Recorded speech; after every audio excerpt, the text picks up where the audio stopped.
Looks like today we're going to be taking a unit analysis at what seems to be a huge fan.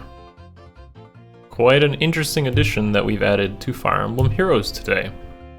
So I ask you guys, are you also a huge fan of the fan?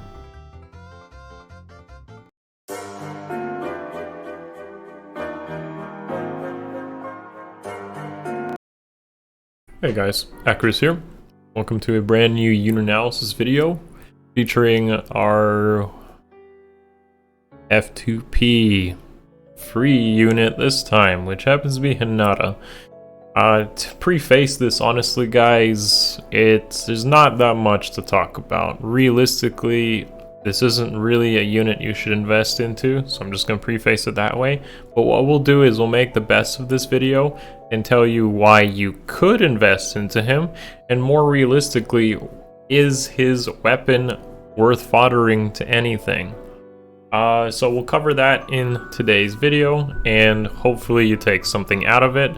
Despite Hinata not being necessarily worth the investment, he does have two things going for him. First of all, he does score to 175 after a merge, so he is a good arena option if you're willing to fork over 2,700 grails. That's one thing. And second, his stat spread is actually unique because he has so much stats to play with. It is actually fairly unique. There are a lot of Green Axe infantries lately, with there being like Echidna and Ross, even last year's Summer Yulger, and plenty of other ones with like Refines and such. But the fact that he has high stats and that his stat spread is fairly min-maxed, with a lot of it being in attack, HP, and defense, makes him kind of unique. So there is a bit to talk about. Overall, he still wouldn't really be worth it, but you know, let's go down through the points of why you might want to consider, at least considering if you needed a Green Axe infantry to your lineup. So, yeah, good HP, attack, and defense comparatively to Echidna and Ross. Ross has good attack with the boon, of course. He does beat him out, otherwise they're pretty much the same. However, Ross does have speed. Echidna kind of has more res and definitely more speed, but not as much attack. With an attack boon, it's fairly close, but those are the biggest, most easiest comparisons you can make. Echidna and Ross do not cost grails though, and that is why they are the preferred investment options over 2,700 grails, which might better be spent on something else, realistically. Yeah. So that's pretty much covering the two ample options, but Hinata does still have that huge defense and HP stat, which will make him stand out a bit. Now, his weapon. This is definitely an interesting topic to talk about, because his weapon is, I feel like it's not actually as good as it looks. The thing is, this weapon is pretty much like Owain's weapon. Alright, Owain had pretty much a weapon, you get hit and it gives you an extra special charge. However, this weapon comes with a condition that you're buffed, and you can't always be buffed. So it's not the best weapon in like AR in case you run into panic manners or just unavoidable panic effects like panic weapons or panic staffs. There's just little you can do in those scenarios. So unfortunately, I'm not gonna say it's the best, and honestly in most cases Slaying Axe gets the job done comparatively speaking, because it's a constant one charge. However, if the conditions are met, you get those matchups where you don't basically get panicked, then it is better than a Slaying Axe. So there's definitely some cases where this is good. Alright, so now we're going to take a look at some of Hinata's builds. So first one up will be just a kind of budget build, a +1 Hinata that you would most likely maybe use during bonus seasons, whether that's in AR or Arena, probably AR though, because it scores just as a bonus unit being carried around. Hinata can pretty much be smiting and jumping in with Wings of Mercy to provide support. Combining Heavy Blade with Huge Fan means, and with Quick Impulse, gives you a way to pretty much get a Gale Force off of one engagement without having to rely on any doubles, whether that's on the enemy unit doubling or Hinata doubling. So that's kind of one interesting way to do it.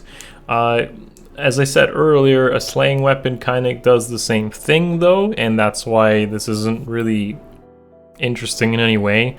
Is just he comes with a weapon that pretty much lets you do this, and again, the ceiling is higher should you not get debuffed because of the extra attack and defense that the weapon gives you, meaning you have a easier heavy blade check because of the extra attack given to you. So yeah, this is kind of like one way to do it. It's not bad if you have some of that fodder lying around and you really wanted to give it to him. Next up is a full investment super build for Hinata. Now this is probably what you could get creative doing with Hinata, which is like a special spiral Ignis nuker build. You can definitely run this in both AR and PvE, and the idea is you get your Ignis off, and then every single engagement post that will be an Ignis. The way to set this up is either through like Valoria, the new Raphael, giving special acceleration, infantry pulsing Hinata, which is fairly difficult but not impossible, especially if you take advantage of bonus askers running infantry pulse in the sea. With their bonus stats, they can definitely do it. So the idea here is you get that Ignis off, and then you pretty much kill everything with Ignis on every subsequent engagement. Now, the thing is, you want to actually balance his res stat with his defense, because his Ignis damage will already be insane as it is, so there's no point in trying to just stack defense. The idea is to actually make him tanky in both stats and rely on his already good attack and defense stats to kill things. Still weak to panic, of course, and that's why I'm not really going to be a huge fan of this, because you can still technically do it even without huge fan with Lancina, you know, supporting from behind. Sometimes you can't get Lancina behind you, and that's why a huge fan could be interesting, but you could technically do this also with Slaying Axe. So, TLDR, Teal didn't watch, Slaying Axe does almost the same thing here without worrying about getting panicked, but at least you get some extra stats. And finally, a high investment arena build, which is probably the best place to put them, honestly. Not really a big fan of AR usage, but definitely arena, I could see it. And for arena, what you got is essentially a very high attack, defense, and HP unit. Now what does that mean? You're probably going to have good heavy blade checks for any Gale Force combined with huge fan. You can kind of get someone to work there. If he gets doubled or you double, you're pretty much going to get a Gale Force. As well, since he has high HP, he works really well with panic effects. Sudden panic, panic ploy, and such. Those are all very good considerations. However, it is huge investment having to rely on a 300 SPA and 300 SPC skill to get the job done. So I know this is, maybe expected more, but honestly, it's not much to say. Finally, let's go look at other users of huge fan that you could potentially invest to should you not want to maybe give a Slaying Axe to someone. So, what I would recommend is maybe looking at R. No, I'm not making a haha joke. I mean seriously, an arena build with Har, if you've already invested into him, is potentially a unit that could use huge fan. And the reason for this is, ideally you get doubled. You pick the slowest units that you can, which in this case would be like Har, who doesn't have a preference weapon. And he gets doubled, he gets special acceleration, and you can do some cool things with that. Unfortunately, you still need a high special cooldown for this. You need one that's low. High doesn't really work as well. High scoring, right? High scoring, but low cooldown. So like Ruptured Sky works really well here, because basically anything attacks you, you let off a Ruptured Sky. Again, Slaying Axe gets the job done exactly the same way without worrying about panic. But in arena, you don't have to worry about panic as much, therefore Huge Fan has more potential than a Slaying Axe does. And I'm going to make sure that's clear. But yeah, this will work really well as a support unit and one that dishes out some decent damage.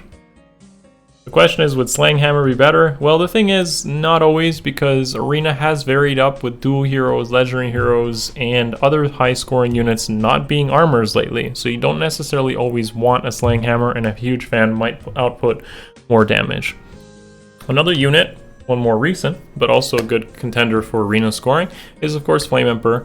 Comes already with Guard Axe, which is not a bad option.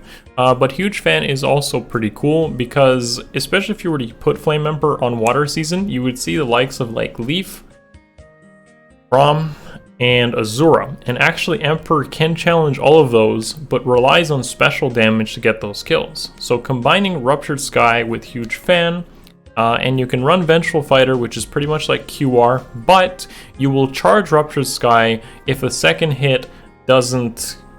if you need a second hit, which is cool because then you'd have a Ruptured Sky ready for the player phase, otherwise you probably wouldn't, which is the difference between using an armor with Vengeful Fighter and one that's not. Vengeful Fighter means you pretty much have special acceleration whether a unit hits you or doesn't, and this is mostly enemy phase, but it's good to think about since Emperor doesn't have exactly the fastest speed without dumping more into it. A build like this will definitely get the kills on all those really annoying units that I just mentioned. So with that being said, honestly, not really too much to talk about from our most recent Tempest Trials release. I hope maybe if you like Hinata, you can do something with him as discussed in the video, or maybe give Huge Fan to another unit if you feel like you don't want to use the Slaying Axe for whatever reason. Maybe the extra attack and defense is cool. Regardless of that, I'm probably maybe considering making more videos related to the new content releases, maybe looking at the 4-star focuses, because for a low orb cost, they might be worth it. And units like Raphael and Marth, young Marth recently, are definitely contenders for maybe spending a very small amount of orbs to get yourself a very good unit that you may otherwise miss out on. So look forward to something like that maybe in the future. Again, not super sure if I'll cover that, but I'm thinking about it. If you think that'll help you, definitely let me know in the comments below, and I'll start brainstorming some ideas to make that happen. Additionally, maybe some thoughts on the sparking system as something overall, and definitely some more cool things to look forward to. Okay guys, thank you for watching as always, short and sweet as I always say, and give the video a thumbs up, subscribe to the channel if you haven't already, and I'll see you guys in the next one. Much love, peace.